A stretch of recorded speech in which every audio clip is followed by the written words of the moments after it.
Well, certainly testing times for social media and tech companies. Many of America's top tech firms have now been asked to testify before a Senate panel on allegations of Russian meddling in last year's U.S. presidential elections. Here's a preview.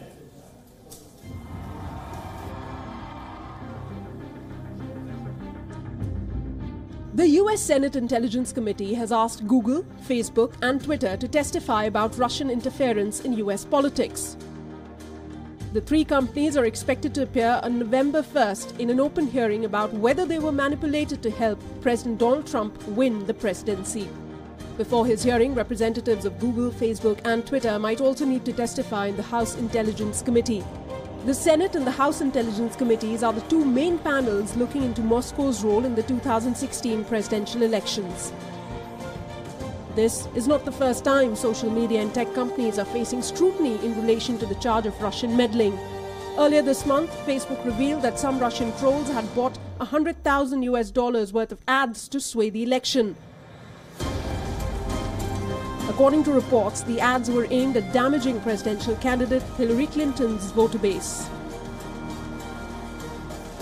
Google has said it had no role in the US election. Twitter is under fire, allegedly for making it easy for Russian operatives to open fake accounts and carry news items that were anti-Clinton.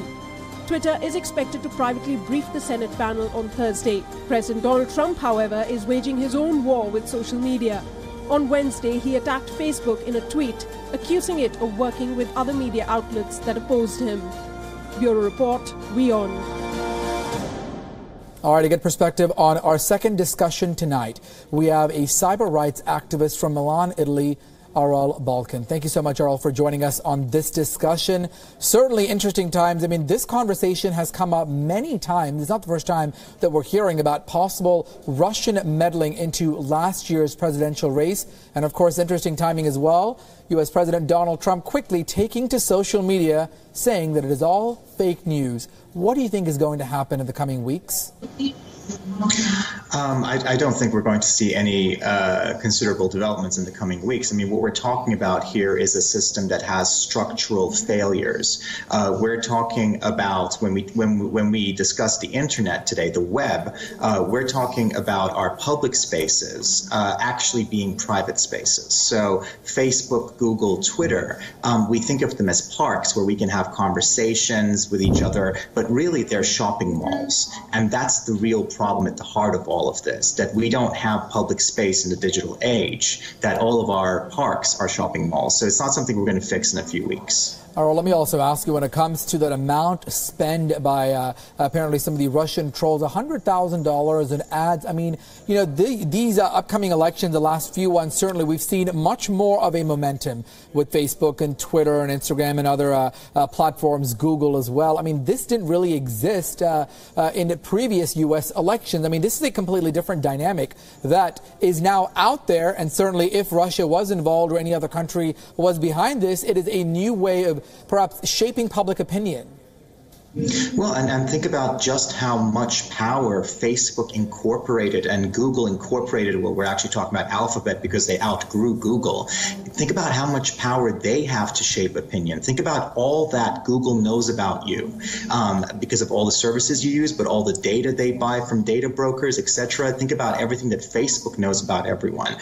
The business models of these corporations is really to try and create a digital copy of you and then own that copy and use it as a proxy to manipulate your behavior. So what we're seeing is what happens when they allow selective access to that insight about all of us to other entities, some of which, you know, we may not agree with or not want their influence. But we also have to ask ourselves, are we okay with Facebook and Google themselves having this much information about everyone and this much influence to manipulate our behavior?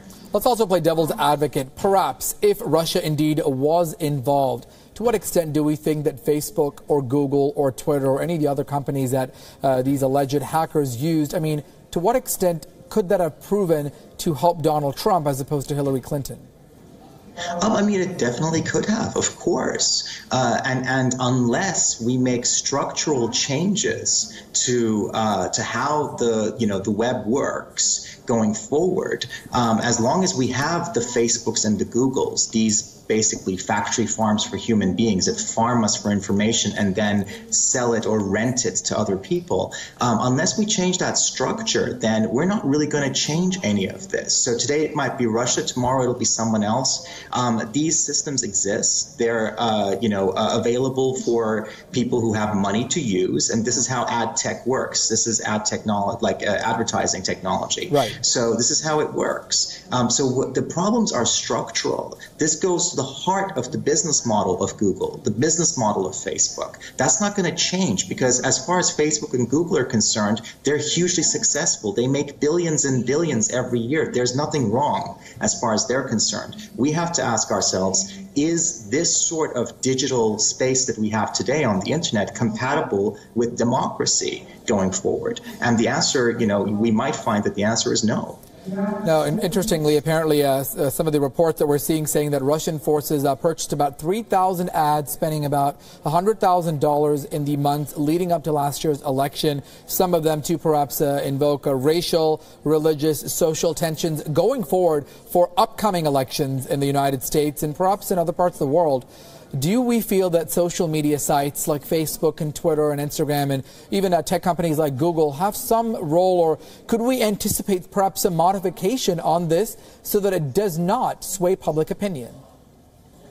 Well, what can they do without changing their core business model? So, we've seen in the past weeks that Facebook was allowing people to target groups based on their race, to target groups based on searches for, insightful groupings of people. So, these corporations exist to make a profit, and their business model is based on understanding and grouping people and then allowing others to manipulate them. That is the business of Facebook. That is the business of Google. So unless we change Facebook and Google, unless we regulate them, unless we can limit their abuses and also create the alternatives, encourage and fund alternatives to Facebook and Google, alternatives that are decentralized, where all this power and information doesn't exist in single hand like it does at Google and Facebook.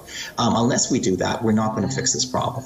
All right, Arl, thank you so much for all of those updates. Of course, that Senate Intelligence Committee hearing is November 1st. We'll have to wait and see what exactly comes from that hearing. Thank you so much for those insights.